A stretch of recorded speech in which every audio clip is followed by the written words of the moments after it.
Agora no Café com Política. No Café com Política de hoje, começando um pouquinho mais cedo, uma entrevista com o secretário-geral do governo de Minas, Matheus Simões, que está de saída do cargo. Secretário, prazer recebê-lo mais uma vez aqui no Café com Política. Bom dia, bem-vindo. Obrigado, Rodrigo. Obrigado a você e aos ouvintes.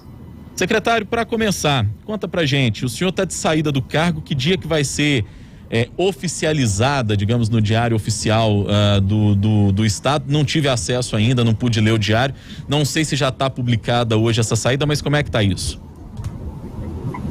No último dia, estou até despedindo do meu crachá aqui, viu, Rodrigo? Falei que estou de saída hoje, é meu último dia aqui no governo, amanhã sai publicada a minha exoneração a pedido. Pois é, secretário, e o senhor sai em função das eleições, né? Hoje, inclusive, até manchete do jornal O Tempo, que a vice do governador Romeu Zema, na tentativa dele de reeleição, ainda é uma incógnita. Há vários nomes que estão sendo colocados. O deputado Bilac Pinto, nós temos o secretário Igor Eto, já tivemos outras pessoas que foram citadas como o deputado Marcelo Aro, mas o nome do senhor também sempre é colocado. O senhor sai para disputar o cargo de vice-governador ou o senhor vai tentar uma vaga na Assembleia ou na Câmara dos Deputados? Já há essa definição? Não, essa definição ainda não existe, Rodrigo. Eu saio para poder me dedicar ao processo eleitoral. O secretário Igor não sai do governo, então acho que a especulação quanto a ele termina aí, mas é preciso, até pela legislação, para que eu possa discutir o futuro de uma candidatura, estar fora do governo. Então, para que eu possa me dedicar a esse tema eleitoral, eu saio do governo na data de hoje, cumprindo a regra legal, mas nós vamos deixar para discutir a questão do vice do governador em maio, junho, com a base de apoio, com os partidos que estiverem na aliança de reeleição do governador. O senhor tem alguma preferência, secretário, numa eventual disputa? Rodrigo, eu acho que a colaboração que eu podia dar ao governo é essa que eu dei até aqui. O que eu tenho para me referenciar, seja qualquer cargo, é o trabalho que eu já executei como articulador central do governo ao longo desses 2 anos que eu fiquei aqui, o meu trabalho antes disso na Câmara de Vereadores. Acho que a gente não pode tratar a questão eleitoral como uma questão de ego ou de plano pessoal. Nós temos que ver quem tem o perfil mais adequado, mais aderente para o projeto que vai ser construído. Por isso que eu acho que é uma caminhada. Nós temos que acabar de chegar ao final do processo para entender quem vai estar caminhando com o governador e, diante dos nomes que forem colocados, a gente tomar uma decisão que seja boa para o Estado. Não pode ser uma decisão boa para a pessoa, né? Pois é, e nesse sentido eu queria falar um pouco sobre as alianças. Eu sei que quem está até coordenando muito a questão das alianças é o secretário Igor Eto, mas o senhor sai a partir de hoje para cuidar da questão eleitoral, então certamente está por dentro disso. Nós temos um cenário em que o governador tem alguns partidos que estão orbitando em torno dele e já manifestaram o desejo de construírem uma aliança com o governador Romeu Zema. Essa escolha de um vice sai também a partir dessa costura política que envolve uma aliança inclusive que é até um fato novo para o Partido Novo? Sem dúvida, Rodrigo, é novo para nós sim, vem sendo construído ao longo desses quase 4 anos de governo, mas necessariamente a discussão do vice passa pela discussão das alianças, porque independentemente de onde venha o nome, pode ser o nome do Novo ou o nome de um outro partido, mas ele tem que ser um nome aceito por quem está caminhando conosco e alinhado com o projeto do governo, alinhado com o que são os princípios e valores que nós estamos perseguindo. Então acho que é uma decisão para ser tomada colegiadamente por quem for caminhar com o governador nessa eleição. Tem gente que já está caminhando há mais tempo, tem gente que vai se juntar agora, não tem melhores e piores nessa discussão. É uma questão de pensar no Estado, o que é melhor para o Estado. Hoje quem está mais próximo do governador em relação aos partidos que prestam apoio ao governador Zema? Eu acho que a lista é grande, né? Eu fico com medo de deixar alguém de fora, mas vamos nos óbvios, né? O PSDB caminhou conosco o tempo todo até aqui. O PP caminhou conosco o tempo todo, o Podemos caminhou conosco o tempo todo, a Avante tem caminhado conosco mais recentemente, o próprio aqui em Minas tem caminhado conosco de alguma forma, uma parte do MDB caminha conosco, então nós temos uma série de partidos que tem nos apoiado. O Patriota é um grande apoiador nosso. Então, assim, não vou, como são muitos partidos, eu não quero cometer aqui nenhum despauté de deixar alguém de fora, mas é só para dizer que o grupo é grande porque as pessoas têm percebido a qualidade da gestão, como a administração do governador Romeu Zema é bem recebida no Estado. Os prefeitos são absolutamente encantados com a forma como eles são tratados, com respeito, com pagamento em dia, sendo ouvidos e atendidos. Então, isso vem atraindo gente na direção da proposta de reeleição do governador. Não é à toa que ele aparece com mais de 70% em todas as pesquisas de aprovação e com vitória em primeiro turno em todas as pesquisas feitas até aqui. Então, isso acaba gerando um certo magnetismo, né, na direção da campanha de reeleição. O senhor citou o PSDB, que hoje é o partido até do vice-governador Paulo Brandt, e agora há pouco a gente trouxe para o nosso ouvinte aqui na Rádio Super uma reportagem sobre o PSDB, em que o ex-governador, atual deputado federal Aécio Neves, fala que Minas precisa de uma terceira via, exemplo do Brasil, e afirmou que o partido precisava apresentar uma alternativa à polarização que hoje se anuncia entre o governador Zema e o ex-prefeito de Belo Horizonte, Alexandre Calil. Isso impacta a estratégia de vocês, ou o senhor acha que é mais uma manifestação isolada, digamos assim, do ex-governador Aécio dentro do PSDB?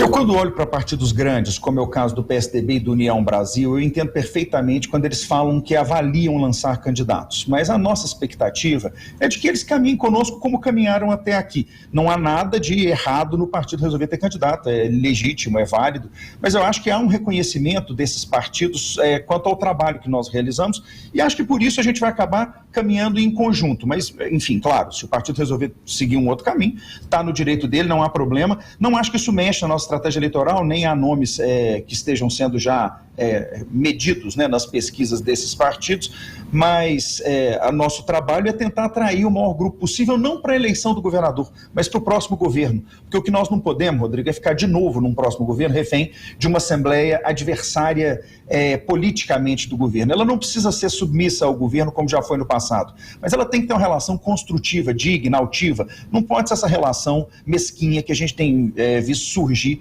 entre a Assembleia Legislativa, ou o comando da Assembleia Legislativa e o governo do Estado, porque isso atrasa o desenvolvimento. Ô secretário, essa é uma questão até interessante, porque o governo hoje se vê como refém da Assembleia, e a gente vai falar, claro, dessa questão do reajuste que foi aprovado ontem na Assembleia, e que está gerando um embate entre governo e a Casa Legislativa. Mas o senhor disse que um eventual futuro governo, um futuro segundo governo de Romeu Zema, o governador não pode ficar refém como está hoje da Assembleia Legislativa. Ao mesmo tempo, quando as alianças são maiores, como a gente tem visto hoje as movimentações do governador e do seu entorno, essas alianças muitas vezes cobram um preço político. Quando o governador, digamos, no cenário do governador Zema reeleito, há um preço político em torno disso. Nós sabemos que a fatura chega e que há cobrança de cargos, de espaços nas administrações. O Novo sempre foi muito refratário a essa política. Como é que vocês pretendem lidar com isso, em especial nos cargos de secretariado, já que até no começo do governo foi feita uma seleção para que os secretários fossem escolhidos? Loteamento definitivamente nós não faremos, viu, Rodrigo? Essa possibilidade não existe. Acho que todos que vêm ao nosso encontro sabem disso. Mas acho também que a política tem passado por uma transformação e há mais dignidade nessas discussões hoje do que houve no passado, menos pragmatismo. É importante lembrar que esse governo é o governo que mais pagou emendas parlamentares na história do Estado, né? Porque as emendas hoje são impositivas, então não é como se a gente estivesse falando daquela época em que se trocava dinheiro por apoio. Nós estamos falando em unidade de propósito, efetivamente. A gente ainda acredita nisso aqui no governo, e o Novo especialmente acredita nisso, que é possível governar e construir frentes de apoio com base em princípios, com base em projetos, e não com base em troca de favores. Eu tenho certeza que nós temos em Minas lideranças fortes o suficiente e com o caráter necessário para esse tipo de construção. Essa construção pequena que leva a coisas como essa que nós vimos ontem, da aprovação de um projeto de lei, que a gente sabe que é inconstitucional, que quem aprovou sabe que não tem dinheiro para pagar, só para fazer palanque político, isso é parte da política que está morrendo, né? A gente espera que 22 seja o enterro de mais várias dessas velhas raposas que não entenderam ainda que é momento de preocupar com a população e com o Estado e não hora de fazer campanha. A gente está conversando com o secretário-geral do governo de Minas, Matheus Simões, que está deixando hoje o cargo, o último dia de trabalho dele no governo estadual para cuidar do processo eleitoral. Secretário, o senhor citou aí a questão do reajuste. Antes de falar propriamente disso, mas é um assunto que se liga também a essa questão do reajuste. Ontem, o ex-prefeito de Belo Horizonte, Alexandre Calil, pré-candidato ao governo de Minas, anunciou Agostinho Patrus, presidente da Assembleia, como candidato a vice. Fez oficialmente o convite, já anunciou Agostinho Patrus como candidato a vice na chapa dele. Como é que vocês aí no governo receberam? Acho que surpresa não, porque isso já era cogitado há muito tempo, mas que avaliação, que juízo vocês fazem desse anúncio que foi feito ontem pelo ex-prefeito Calil?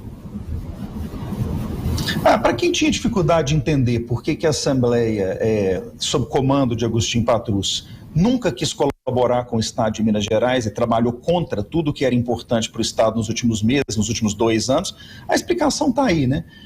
O presidente Agostinho está recebendo finalmente o prêmio pelo trabalho prestado contra o Estado de Minas Gerais, que é conseguir uma beiradinha, uma boquinha, numa chapa adversária ao governo do Estado.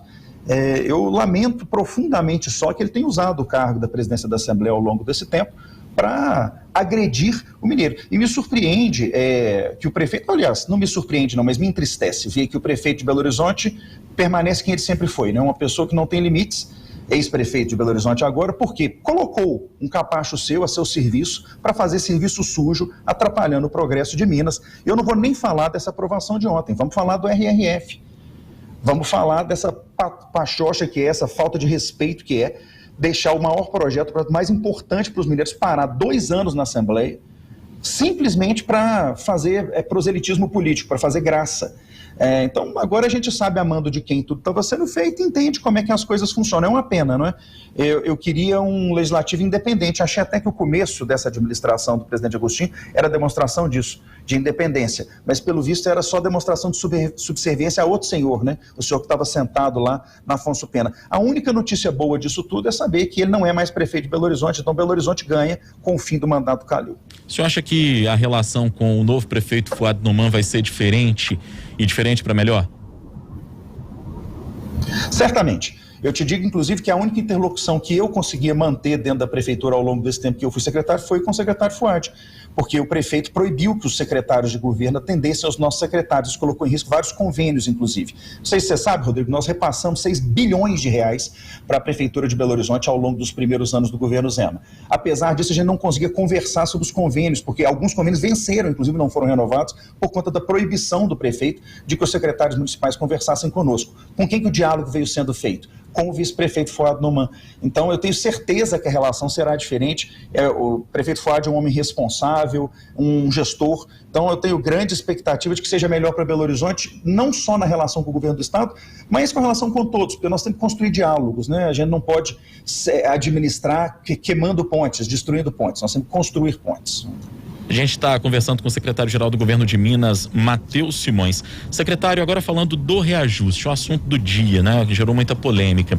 O governo havia proposto 10,06% de reajuste a todos os servidores públicos e a votação ontem em segundo turno da Assembleia, 3 áreas foram mais privilegiadas, digamos assim, com aumentos acima daqueles 10% que haviam sido propostos pelo governador.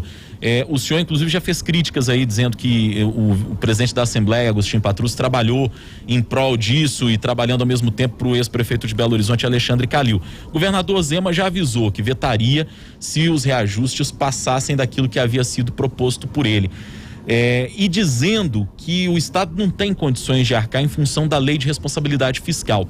Vamos falar um pouquinho disso. Nós temos números em torno disso, do que isso representa para o governo, do que pode representar o projeto, da forma como foi aprovado, e onde é que o Estado já está esbarrando nos limites da lei de responsabilidade fiscal? O projeto que nós apresentamos, com a recomposição de 10%, vai custar mais de 4 bilhões de reais para o Estado por ano.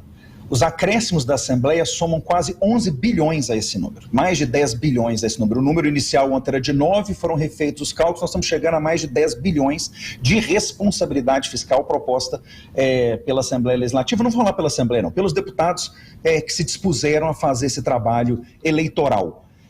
Por que eu digo que ele é eleitoral? Porque não tem a menor possibilidade desse projeto ser aprovado dessa forma. Ele vai ter de ser vetado porque não há recurso, porque eles não indicaram qual é o recurso, não falaram qual escola é para fechar, qual hospital eles querem que feche, quantas viaturas eles querem que a gente devolva. Então, necessariamente nós vamos ter que vetar esse excesso, que representa cerca de 11 bilhões de reais. E não é uma questão de agir contra os profissionais da saúde, da educação ou da segurança que estariam sendo beneficiados por isso. É ao contrário, é garantir que esses profissionais vão receber em dia, porque se nós sancionarmos esse projeto, e seria ótimo para o governador enquanto governador em campanha de reeleição, não é que governador em reeleição não quer dar o aumento máximo, que é responsável, que está mais preocupado com o dia de amanhã do que com a propaganda eleitoral de hoje. E quem votou lá sabia que nós vetaríamos por uma questão de responsabilidade. Eu queria saber como é que eles fariam para pagar se efetivamente o prefeito de Belo Horizonte fosse eleito. Não será, mas se fosse eleito, como é que seria o pagamento disso? Ele e o presidente da Assembleia iam imprimir dinheiro onde para fazer esse pagamento? Porque não foi indicada a fonte, o dinheiro não existe no Tesouro. Então é muito fácil fazer propaganda eleitoral com ato legislativo às vésperas de uma eleição. Eu só lamento que isso seja feito no jogo para a plateia. Por que a gente não discute o que é importante para o Estado? Porque a não votação do RRF, que está lá travado, representa mais 10 bilhões de prejuízo para a gente no ano que vem. Isso alguém está fazendo a conta? Então nós estamos falando agora de 20 bilhões de reais de prejuízo causado pela irresponsabilidade da Assembleia sob o comando de Agostinho Patrus. E isso representa quase 20% do orçamento do Estado. Será que não tem ninguém preocupado com isso, só nós que estamos aqui? Claro que não, o povo mineiro está vendo. Então o povo mineiro vê e o próprio servidor percebe, o governador é quem pôs o salário em dia, vamos lembrar, é quem paga o 13º dentro do próprio ano, foi ele que colocou o trilho de volta em cima dos trens, está tentando acelerar na direção de uma gestão mais eficiente. E fez um compromisso de começar a discutir recomposição inflacionária agora ano a ano. Agora, daí para ficar fazendo propaganda eleitoral, prometendo que sabem que não vai dar conta de pagar, me dá até um pouco de falta de paciência, viu, Rodrigo? O secretário, em relação ao regime de recuperação fiscal, o cenário é cada vez mais difícil, para não dizer impossível até que ele seja aprovado nesse ano. O Estado, o governador já disse, inclusive em entrevista a nós aqui recentemente, que o Estado está com a corda no pescoço porque há uma ameaça de que as liminares que hoje dispensam o Estado de pagar a dívida com a União, que essas liminares caiam. O governo do Estado tem negociado com o Supremo lá em Brasília para tentar ganhar tempo, ganhar fôlego, talvez até a próxima legislatura, para tentar aí sim votar o regime de recuperação fiscal. Como é que estão essas articulações com Brasília? Porque o que o governador diz é que se essas liminares caírem, o Estado se torna ingovernável. A verdade, Rodrigo, é que, isso é uma vantagem de agora a verdade ter vindo à tona, né? Saber que é Calil que está orquestrando isso tudo contra o Estado, é que o STF é sensível a movimentos políticos. Então, a gente tem tentado demonstrar para o STF que não é falta de vontade do Estado ou do povo mineiro, nem da Assembleia Legislativa, porque eu volto a dizer, se colocar em votação, nós temos condição de aprovar, porque a maioria dos deputados é responsável. O problema é que o presidente não coloca em votação o projeto da RRF. Eu acho que o STF é sensível a isso, a gente tem tentado demonstrar que isso é uma manobra política dos adversários do governo. Mas é claro que juiz decide sozinho, trancado no seu gabinete. Então, por mais esforço que a gente tem feito, é um risco e é uma preocupação contínua nossa, porque se o Estado tiver que fazer esse pagamento dessa dívida, que foi suspensa em governos anteriores, é bom sempre lembrar, nós vamos inviabilizar o pagamento de todas as despesas do Estado, inclusive o salário dos servidores. Diante desse impasse que temos hoje em relação ao reajuste, como é que o governador pretende agir, até pensando em eventuais prejuízos políticos que o veto que ele já anunciou pode causar? Nós temos segurança de que não há prejuízo político. Os servidores públicos sabem da limitação e eles todos preferem receber em dia do que receber a promessa de que vai vir um aumento que não vai ser pago porque os salários vão ficar atrasados. Eu acho que não há da nossa parte preocupação com a eleição sem preocupação com o futuro do Estado. Vocês não estão pensando em eleição sempre, mas à frente dos interesses do Estado. Nunca à frente do que é importante para o mineiro, e o servidor reconhece isso. É por isso que o governador é bem avaliado, inclusive entre os servidores. É um desgaste, obviamente, provocado artificialmente por quem mente continuamente, né? Essa estratégia do prefeito Calil da mentira como forma de promover-se e promover os seus é uma tônica. Então, nós aqui não, a gente assume o compromisso e cumpre o compromisso que assumiu, o compromisso de 10% vai ser pago, acima disso é populismo barato, nós não vamos permitir que o mineiro seja prejudicado com isso por conta de uma pauta eleitoral do governador. Secretário, falando um pouco agora da questão das eleições, a gente tem visto aí a articulação cada vez mais próxima do ex-prefeito Calil com o ex-presidente Lula, que hoje lidera as pesquisas de opinião. Por outro lado, nós temos notado que o governador Zema anda se distanciando um pouco mais do presidente Jair Bolsonaro, de quem, pelo menos aos nossos olhos, ele já foi mais próximo. Como é que está essa questão nacional que envolve até a vitrine mesmo, que pode ser o governo Zema aqui em Minas Gerais, a depender do cenário? Como é que está essa articulação? De fato, há esse distanciamento maior do governador com o presidente da República, como a gente já observou? Há até pesquisas que mostram que a presença, o apoio do presidente Jair Bolsonaro, eleitoralmente falando, talvez não seja tão interessante para o governador. Já recebi alguns relatórios de pesquisas que mostram isso. Como é que tem sido feita essa costura com a questão nacional, já que a aposta do outro campo que rivaliza mais com vocês hoje é na vinculação de um com o outro? Até o ex-presidente Lula, na entrevista que nos deu semana passada, já disse que Calil precisa de Lula e vice-versa. Bom, eu acho que essa pergunta sua divide bem quem é o governador Romeu Zema e quem é o prefeito Calil. O governador Romeu Zema nunca deixou de dialogar com os prefeitos, nem deixou de dialogar com a presidência da República, porque ele reconhece que o Estado de Minas Gerais precisa desse diálogo. O prefeito da capital nunca dialogou nem com o Estado, nem com a União, nem com os prefeitos do entorno. É uma decisão dele. Isso faz com que algumas pessoas queiram taxar o governador de próximo ao presidente Bolsonaro. O nosso governo é um governo de interlocução. Mas o governador nunca nunca sinalizou apoio a uma reeleição do presidente Bolsonaro. Nós temos candidato no Novo à presidência da República, temos pré-candidato, Luiz Felipe Dávila. Estamos trabalhando no Novo pela consolidação de uma terceira via viável, que possa significar uma alternativa efetivamente para o país. E é nesse caminho que o governador vai seguir. Mas isso não significa romper com as esferas estadual, federal e municipal, porque o Estado continua precisando da articulação política. A gente não pode misturar administração com eleição. Agora, o prefeito Calil é quem disse que jamais se uniria com o PT para nada, né? E está aí agora na troca de favores contínua para conseguir um apoio que possa dar a ele alguma viabilidade de penetração no interior, onde as pessoas não reagem bem a esse estilo agressivo, do não diálogo que o prefeito da capital sempre praticou.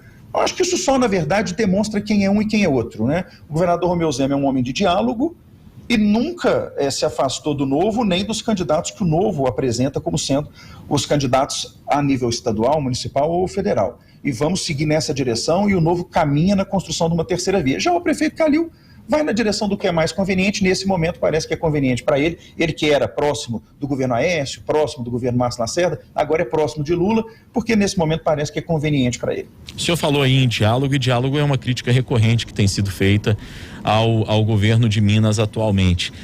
Nessa questão específica dos servidores, o governo, de alguma maneira, errou no diálogo? E pergunto isso até pensando que, inicialmente, em 2019, o governador havia feito um compromisso com as forças de segurança, depois não conseguiu honrar aquele compromisso que inicialmente havia feito. Houve um erro nessa conversa com o servidor público para que chegássemos ao ponto que chegamos ontem, de uma aprovação que o governo disse que não vai, de um reajuste que o governo disse que não vai conseguir honrar? Rodrigo, eu acho que há um erro óbvio lá em 2019, quando foi aprovado aquele reajuste na Assembleia de 40% para todas as categorias, não era possível de se pagar, e eu vou dizer que acho que há um erro até na promessa à segurança pública do pagamento dos 40% naquele momento, não porque a segurança pública não merecesse, mas porque não havia lastro. Ao longo do tempo se percebeu que não haveria lastro para aquele pagamento. Mas eu acho que neste momento atual o diálogo foi feito e foi até frutífero. Nós conseguimos controlar as manifestações mais agressivas do ponto de vista judicial. Então isso talvez chame um pouco a atenção, porque precisou da justiça dizer que aquelas paralisações eram ilegais. Mas no diálogo com os sindicatos, a secretária Luísa Barreto é sempre uma mulher muito tranquila na articulação, profunda na explicação técnica na hora de discutir, respeitosa e respeitada, tanto que a gente não vê os sindicatos agredindo a secretária, que é responsável pela linha de frente na articulação com os sindicatos. Então acho que o diálogo foi bem feito, e é por isso que eu tenho certeza que as categorias estão apaziguadas com os 10%. O que nós temos é um movimento político que não é propriamente das categorias, mas daqueles que estão na disputa eleitoral desse ano. Então acho que o diálogo melhorou ao longo do tempo. Nós somos um governo que iniciou com nenhuma experiência no trato com a questão pública. O governador é um homem que não era do ambiente político, mas isso veio se aperfeiçoando, e o governador é um homem de diálogo contínuo. Acho que os servidores percebem isso, e os secretários também. Nós todos aqui trabalhamos continuamente em garantir que as portas estejam sempre abertas para conversar com quem seja necessário. Qual a maior lição que fica de todo esse processo que vocês estão vivendo agora?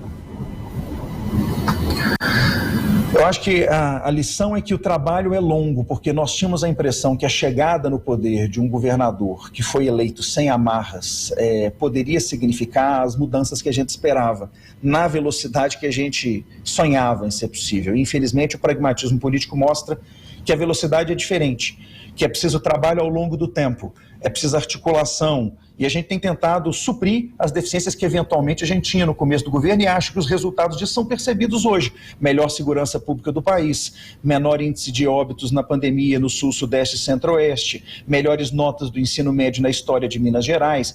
Então, tudo isso é resultado de eficiência na gestão pública, tudo isso é resultado de articulação e investimentos muito grandes se iniciando a partir de agora, com infraestrutura, atração de investimentos de mais 300 bilhões de reais, mais de 200 bilhões de reais, geração de mais de 300 mil empregos no Estado durante esse governo e, para mim, o mais importante, este governo é o mais transparente do Brasil, 2 vezes assim reconhecido pelo governo federal, pelo Tribunal de Contas da União, pela Controladoria da União. Então, isso é sinal de quê, Rodrigo? É sinal de que a gestão não está simplesmente sendo feita, ela está aqui para ser auditada por quem quiser, diferente do que a gente infelizmente via no passado. Mas é um aprendizado de que tudo isso leva tempo e o tempo para fazer tudo o que a gente queria talvez seja ainda maior. Por isso, a decisão do governador de candidatar-se à reeleição.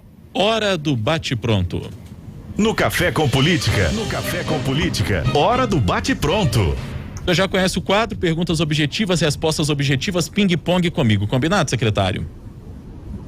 Combinado. Para começar, o seu trabalho na Secretaria-Geral do Governo? Um desafio e uma honra por trabalhar ao lado do governador Romeu Zema. Vice-governador? Uma discussão para maio e junho, porque o importante não são os novos projetos. O governador Romeu Zema? Um homem a ser seguido, porque ele preocupa-se com cada mineiro que votou nele. A relação governo-assembleia?